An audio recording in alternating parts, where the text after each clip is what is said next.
Hello दोस्तों, कैसे हैं आप सभी। आशा करता हूं कि आप सभी अच्छे होंगे, स्वस्थ होंगे। तो चलिए हम लेकर के आए हैं आपके लिए साइंस की श्रृंखला का पार्ट 3।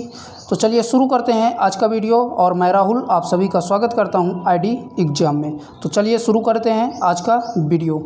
आज का हमारा पहला क्वेश्चन है, कौन सा तापमान का एसआई मात्रक है। पहला ऑप्शन है केल्विन, सेल्सियस, सेंटीग्रेड, फ़ारेनहाइट। तो आपको बता दूं कि इसमें ऑप्शन नंबर ए सही है। हमारा जो तापमान का एसआई मात्रक होता है वो केल्विन होता है। चलिए बढ़ते हैं नेक्स्ट क्वेश्चन की तरफ। एक अश्वशक्ति कितने वाट का होता है। तो पहला ऑप्शन है 435 वाट, 305 वाट, 746 वाट, 976 वाट। तो यहाँ पर दोस्तों हमारा ऑप्शन नंबर सी सही है। हमारा जो है एक अश्वशक्ति 746 वाट के होता है और ये कई एग्जामों में पूछा भी गया है। चलिए बढ़ते हैं नेक्स्ट क्वेश्चन की तरफ। द्रव तथा गैसों में ऊष्मा का स्थानांतरण होता है किसके द्वारा। चालन द्वारा, संवहन द्वारा, विकिरण द्वारा या इनमें से कोई नहीं। तो हमारा ऑप्शन नंबर बी सही है। संवहन द्वारा क्या होता है, द्रव तथा गैसों में ऊष्मा का स्थानांतरण होता है। चलिए बढ़ते हैं नेक्स्ट क्वेश्चन की तरफ। अगला क्वेश्चन हमारा कह रहा है, किसने सीटी के द्वारा पराशब्द तरंगों को उत्पन्न किया। ऑप्शन है न्यूटन, डाल्टन, हर्ट्ज, फैराडे। तो हमारा यहाँ पर ऑप्शन नंबर बी सही है। सीटी के द्वारा पराशब्द तरंगों को उत्पन्न किया था किसने, डाल्टन ने। अगला क्वेश्चन है 5 नंबर, प्रकाश का तरंग सिद्धांत किसने दिया था।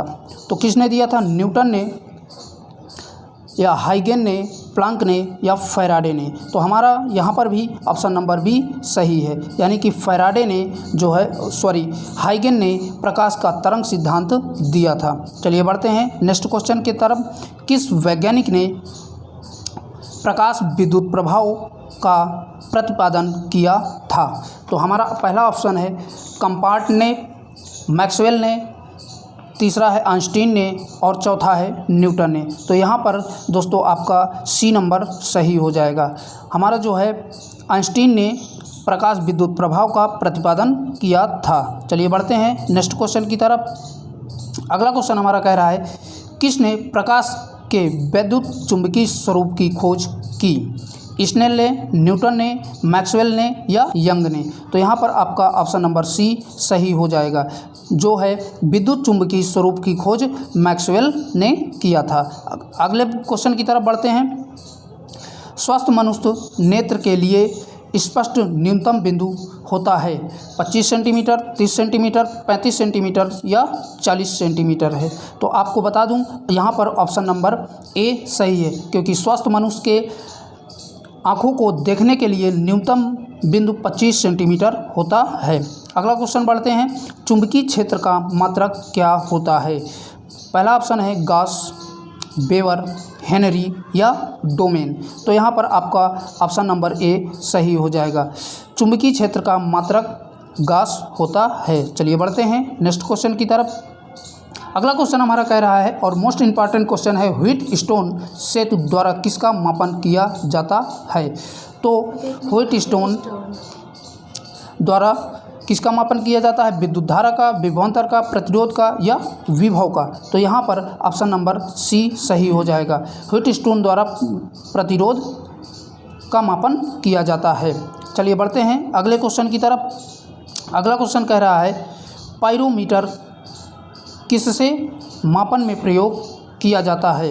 यानी कि पाइरोमीटर जो होता है हमारा किसके मापन में प्रयोग किया जाता है। तो पहला ऑप्शन है वायुदाब, आर्द्रता, उच्च तापमान या भूकंप तीव्रता। तो यहाँ पर भी आपका दोस्तों ऑप्शन नंबर सी सही हो जाएगा। जो हमारा पाइरोमीटर होता है वो उच्च तापमान को नापने का कार्य करता है। अगले क्वेश्चन की तरफ बढ़ते हैं। 12वां नंबर का क्वेश्चन है, श्रेणी क्रम में सभी तारों में कौन सा गुण समान रहता है। तो कौन सा रहता है, धारा, विभवांतर, प्रतिरोध या विशिष्ट ऊष्मा। तो यहाँ पर दोस्तों आपको मैं बता दूं, जो श्रेणी क्रम के सभी तारों में हमारे धारा रहती है क्या, समान रहती है। अगले क्वेश्चन की तरफ बढ़ते हैं। अगला क्वेश्चन हमारा कह रहा है, निम्न में से किसका द्रव्यमान अधिक होता है, इलेक्ट्रॉन, प्रोटॉन, न्यूट्रॉन, हाइड्रोजन नाभिक का। तो यहाँ पर हम आपको बता दें ऑप्शन नंबर सी सही है। हमारा जो है सबसे ज़्यादा द्रव्यमान न्यूट्रॉन का होता है। अगले क्वेश्चन की तरफ बढ़ते हैं। अगला क्वेश्चन हमारा है नाभिकीय रिएक्टर में नियंत्रक छड़ किस धातु की बनी होती है? लोहा की, स्कैंडियम की, बेरिलियम की या ग्रेफाइट की? तो यहाँ पर बता दूं ऑप्शन नंबर बी आपका सही हो जाएगा। किसकी बनी होती है दोस्तों? स्कैंडियम की बनी होती है। चलिए अगले बढ़ते हैं क्वेश्चन की तरफ। नाभिकीय रिएक्टर किस सिद्धांत पर कार्य करता है? तो पहला ऑप्शन है विखंडन, ऊष्मीय सिद्धांत, संलयन या इनमें से कोई नहीं। तो दोस्तों जो हमारा नाभिकीय रिएक्टर होता है वो हमारे विखंडन के सिद्धांत पर कार्य करता है और मोस्ट लोगों को ये क्वेश्चन पता ही होगा क्योंकि कई बार ये एग्जाम में पूछा भी गया है। चलिए बढ़ते हैं नेक्स्ट क्वेश्चन की तरफ। अगला क्वेश्चन हमारा कह रहा है रेडियोधर्मिता के अंतर्गत किसका विखंडन होता है? तो जो हमारी रेडियोधर्मिता होती है उसका विखंडन किसके द्वारा होता है? नाभिकीय या आयन, परमाणु, अणु। तो यहाँ पर ऑप्शन नंबर ए आपका सही हो जाएगा। हमारा जो रेडियोधर्मिता के अंतर्गत नाभिक का विखंडन होता है। चलिए बढ़ते हैं नेक्स्ट क्वेश्चन की तरफ। अगला क्वेश्चन हमारा कह रहा है किस तत्व में सबसे अधिक समस्थानिक पाए जाते हैं? यूरेनियम में, हाइड्रोजन में, पोलोनियम में या कोबाल्ट में? तो यहाँ पर मैं आपको बता दूं आपका ऑप्शन नंबर सी सही है। पोलोनियम में सबसे ज़्यादा समस्थानिक पाए जाते हैं। अगला क्वेश्चन है अम्लनाशक की प्रकृति किस प्रकार की होती है? अम्लनाशक की प्रकृति किस प्रकार की होती है? अम्लीय, क्षारीय, उदासीन या उच्च अम्लीय होती है? तो जो हम बता दें अम्लनाशक की प्रकृति हमारी क्या होती है? क्षारीय होती है। यहाँ पर ऑप्शन नंबर बी सही है। अगले क्वेश्चन की तरफ बढ़ते हैं। अगला क्वेश्चन बोला है चींटी के डंक में कौन सा अम्ल पाया जाता है? तो हमारा जो चींटी होती है उसमें कौन सा अम्ल पाया जाता है? एसिटिक अम्ल, साइट्रिक अम्ल, फार्मिक अम्ल या लैक्टिक अम्ल पाया जाता है? तो यहाँ पर आपका ऑप्शन नंबर सी सही हो जाएगा।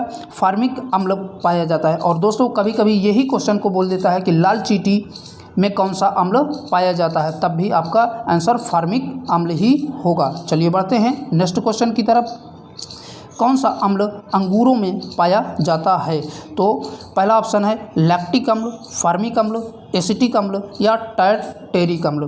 तो यहाँ पर दोस्तों आपका ऑप्शन नंबर डी सही हो जाएगा। टार्टेरिक अम्ल अंगूरों में पाया जाता है। अगला क्वेश्चन है लोहे में जंग लगने का क्या कारण है? ऑक्सीकरण, कार्बनीकरण, अपचयन या क्षय?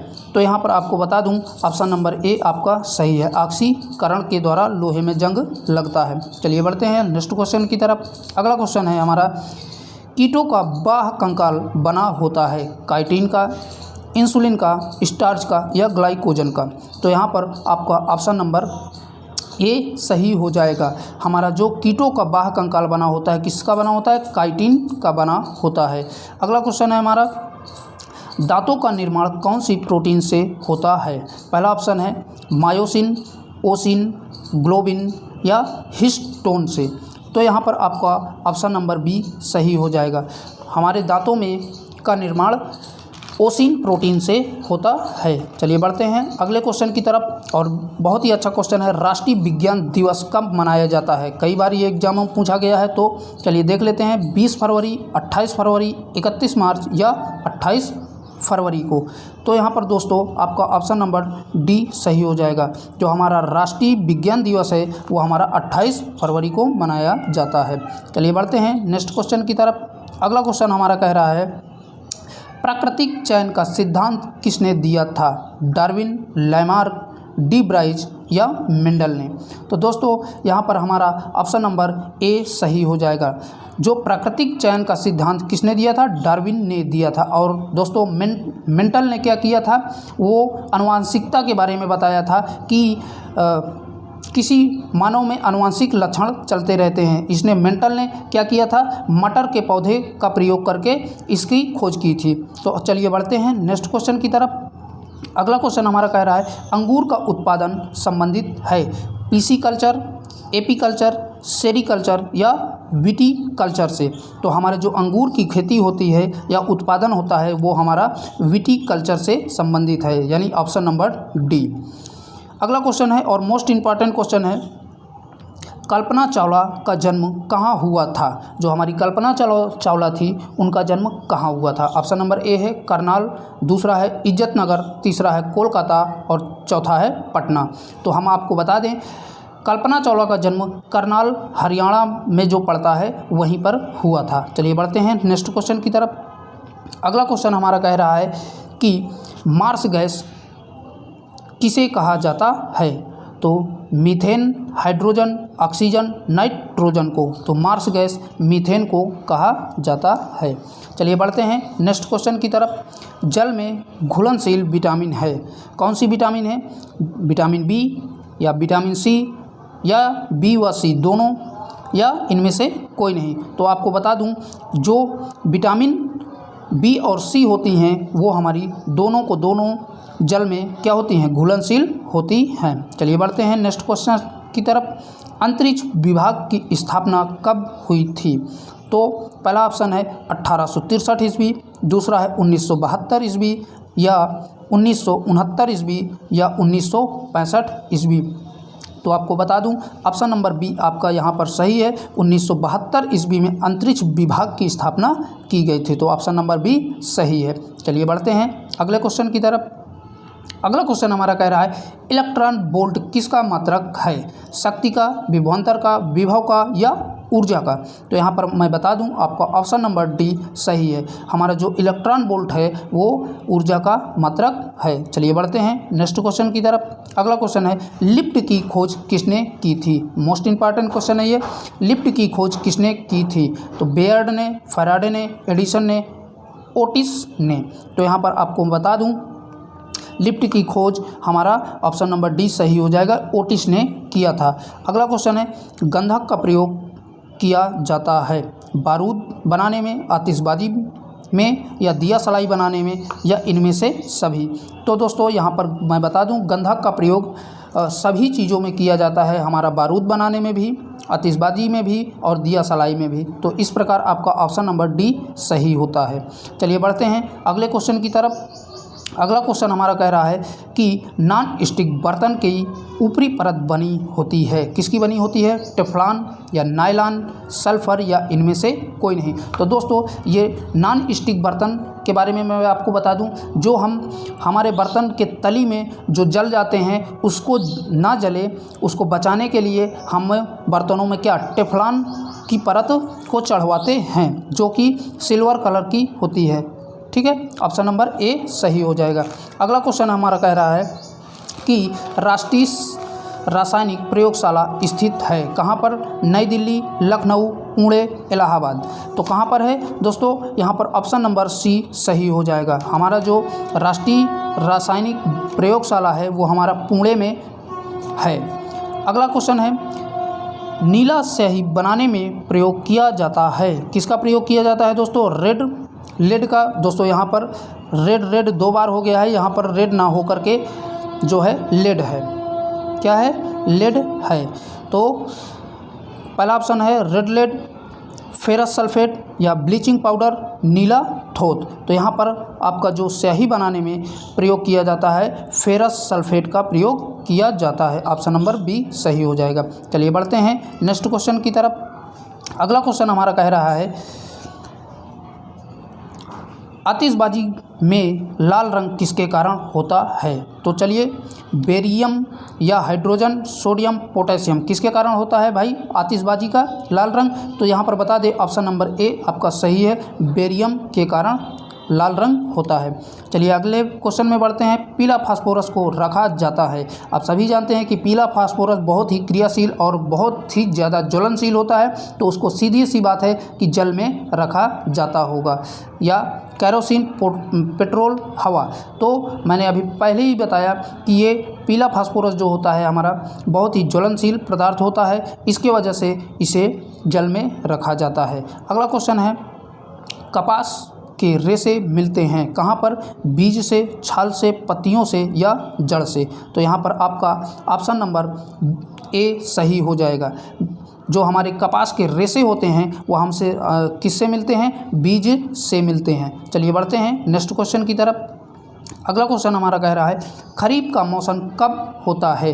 तो जो हमारा खरीफ का मौसम होता है कब होता है? जनवरी से अप्रैल तक, अप्रैल से जून तक, जून से सितंबर तक या अक्टूबर से सितंबर तक। तो यहाँ पर आपका ऑप्शन नंबर सी सही हो जाएगा, जून से सितंबर तक। अगला क्वेश्चन हमारा कह रहा है भारत में कपास उत्पादन में अग्रणी राज्य है? कौन सा राज्य है जो कपास की खेती के लिए अधिक जाना जाता है? उत्तर प्रदेश, महाराष्ट्र, गुजरात या तमिलनाडु। तो दोस्तों आपको बता दूं यहाँ पर ऑप्शन नंबर बी आपका सही है, महाराष्ट्र राज्य कपास के खेती के लिए सबसे आगे है।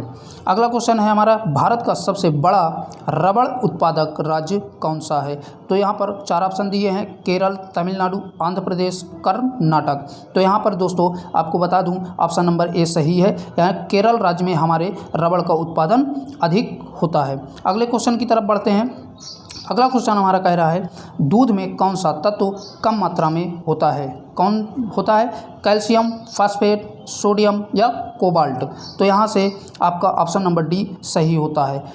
जो दूध होता है उसमें सबसे कम कोबाल्ट पाया जाता है। अगला क्वेश्चन की तरफ बढ़ते हैं। अगला क्वेश्चन है लाल क्रांति संबंधित है? तो लाल क्रांति हमारी किससे संबंधित है? मांस से, दूध से, ऊन से या गेहूं से। तो यहाँ पर आपका ऑप्शन नंबर ए सही हो जाएगा। हमारा जो लाल क्रांति है वो किससे संबंधित है? मांस से संबंधित है। अगले क्वेश्चन की तरफ बढ़ते हैं। अगला क्वेश्चन हमारा कह रहा है मोमबत्ती का जलना क्या है? यानी कौन सा परिवर्तन है? पहला है रासायनिक परिवर्तन, दूसरा है भौतिक परिवर्तन या दोनों या इनमें से कोई नहीं। तो जो हमारी मोमबत्ती का जलना है वो हमारा रासायनिक परिवर्तन है, यानी ऑप्शन नंबर ए आपका सही हो जाएगा। चलिए बढ़ते हैं नेक्स्ट क्वेश्चन की तरफ। अगला क्वेश्चन हमारा कह रहा है चांदी के चमक को काला करता है? कौन करता है? ओजोन, कार्बन डाइऑक्साइड, ऑक्सीजन या इनमें से कोई नहीं। तो जो हमारी ओजोन गैस होती है वो चांदी के चमक को काला कर देती है। चलिए बढ़ते हैं नेक्स्ट क्वेश्चन की तरफ। कौन सी गैस फूलों का रंग उड़ा देती है? तो यहाँ पर दोस्तों कौन सी ऐसी गैस है बताइए कि फूलों का रंग उड़ा देती है? पहला ऑप्शन है क्लोरीन, दूसरा ऑक्सीजन, ब्रोमीन या इनमें से कोई नहीं। तो मैं आपको बता दूं जो हमारी क्लोरीन गैस होती है यानी कि ऑप्शन नंबर ए वो हमारे फूलों की क्या करती है? रंग को उड़ा देती है। अगला क्वेश्चन कह रहा है लोहा का सबसे शुद्ध रूप कौन सा होता है? तो पहला ऑप्शन है पिटवा लोहा या दूसरा है ढलवा लोहा या दोनों या इनमें से कोई नहीं। तो दोस्तों जो हमारा शुद्धतम लोहा होता है वो हमारा कौन सा? पिटवा लोहा होता है। ऑप्शन नंबर ए सही है। चलिए बढ़ते हैं नेक्स्ट क्वेश्चन की तरफ। अगला क्वेश्चन हमारा है ऊंचाई बढ़ने से वायुमंडलीय दाब होता है? क्या होता है? स्थिर रहता है या घट जाता है या बढ़ जाता है या इनमें से कोई नहीं। तो दोस्तों जैसे जैसे हम ऊंचाई में ऊपर चढ़ते हैं वैसे वैसे हमें सांस लेने में कमी महसूस होती है या घुटन महसूस होती है। तो इसका मतलब हमें क्या करते हैं? घुटन महसूस करते हैं। तो इसका मतलब वायुमंडलीय दाब क्या होता है? घटता है। तो यहाँ पर ऑप्शन नंबर बी सही हो जाएगा। अगले क्वेश्चन की तरफ बढ़ते हैं। आवर्त सारणी में आवर्तों की संख्या होती है? तो यहाँ पर दोस्तों ये नहीं पूछा है कि आधुनिक आवर्त सारणी की बात कर रहा है या किसकी कर रहा है। यहाँ पर केवल ये पूछा है कि आवर्त सारणी में आवर्तों की संख्या कितनी होती है। तो आपको मैं बता दूं यहाँ पर ऑप्शन नंबर बी आपका सही हो जाएगा। आवर्त सारणी में हमारे आवर्तों की संख्या 7 होती है। अगला क्वेश्चन है दोस्तों कपास की खेती के लिए उपयोगी मिट्टी है? मोस्ट इंपॉर्टेंट प्रश्न है। दोमट मिट्टी, जलोढ़ मिट्टी, काली मिट्टी या इनमें से कोई नहीं। तो यहाँ पर दोस्तों मैं बता दूं कपास की खेती के लिए हमारा ऑप्शन नंबर सी काली मिट्टी उपयोगी है। तो दोस्तों कमेंट बॉक्स में बताइए कि वीडियो कैसा लगा। फिर मिलता हूँ इसी श्रृंखला को पूरा करते हुए, तब तक के लिए बाय बाय, टेक केयर। अगर चैनल पे नए हैं तो चैनल को सब्सक्राइब कर बेल आइकन को दबाएं। फिर मिलूँगा इसी श्रृंखला को लेकर के। Bye bye, take care.